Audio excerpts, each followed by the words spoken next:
And I'm here today to bring you our noontime inspiration of quotes by Paramhansa Yogananda. Every weekday at 12 o'clock, my husband and I alternate. And today's quote that I'd like to talk about briefly is, "A certain disciple was inclined to be moody. If you want to be sad, the master told her, no one in the world can make you happy. But if you make up your mind to be happy, no one and nothing on earth can take that happiness from you." This is such an important concept for us to tune into. You know, with thoughts like this, it's often the most exalted or extreme situations and stories that best exemplify this.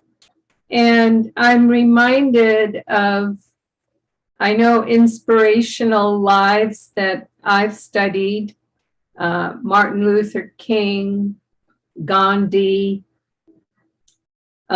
people who overcame the intensity of experiences during any kind of persecution, Christ himself on the cross, or those in concentration camps and in genocide kinds of situations.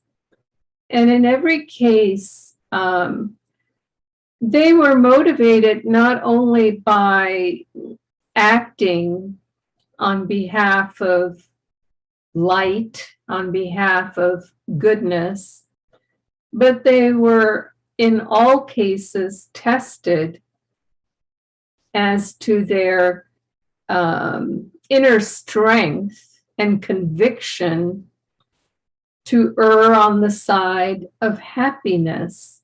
And it often takes great tests for us to be able to see clearly how our own mental resolve to be happy, I mean, truly happy, not just convincing ourselves to be happy, but to be one with happiness, if you want to put it that way. I want to put it that way.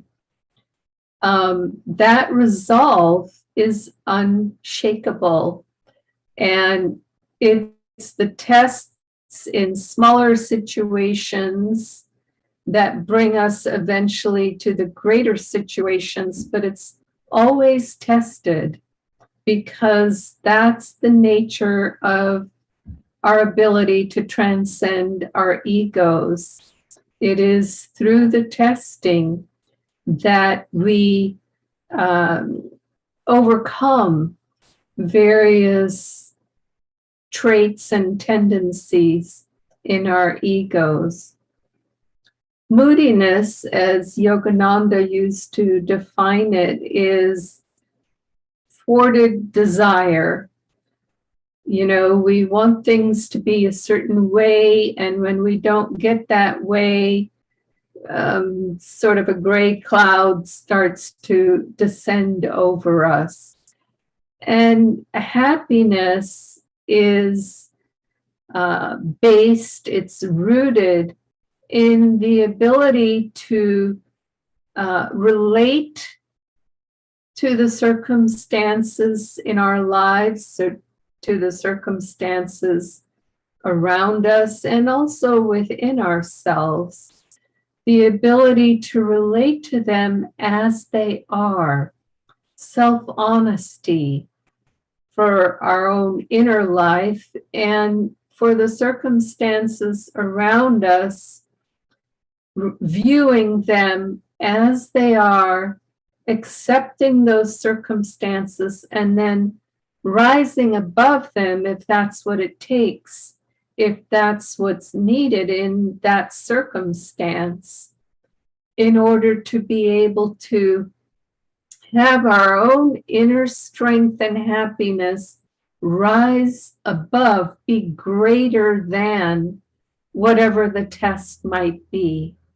Yogananda used to use that same example when it related to the ability to transcend our whatever work or service or outer activity that we might have, in order to think of God, practice the presence of God during that activity.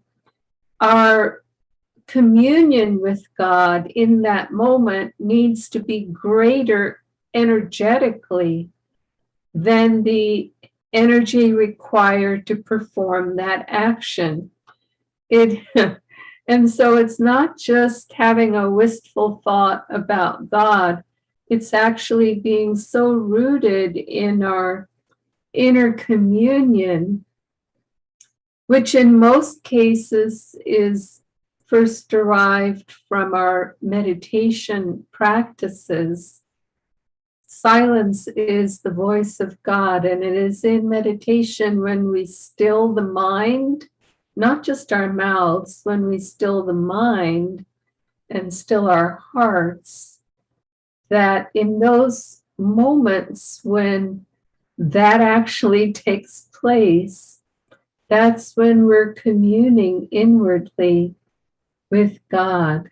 And so as those moments build, as we get more and more of those moments sort of sewn together, as it were, then the inner strength, our communion with the divine, is increased. And when it becomes increased to the point that it's greater than whatever test or activity is in front of us, then naturally we rise above that. We have the ability.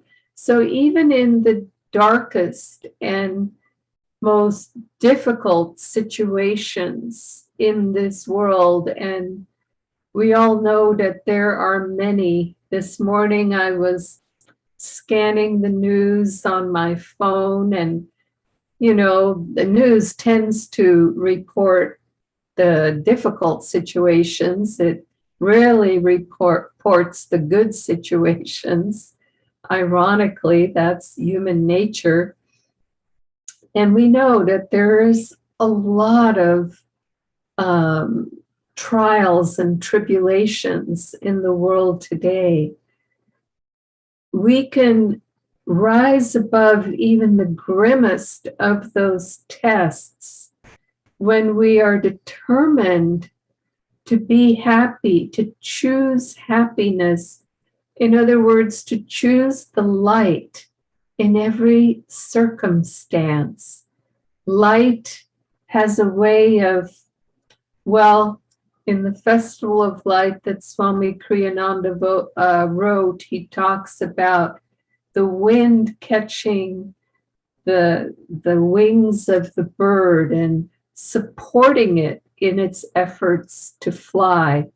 And so it is when we attune ourselves with light, the great chorus, the great symphony of light comes in support of that and helps to overcome the circumstances in front of us, so that it's not that those circumstances aren't happening, it's just that we're not giving them any energy. We're giving that energy to light, and the light that is within us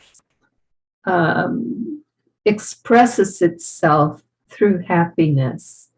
So joy to you, and we'll see you again tomorrow. Blessings.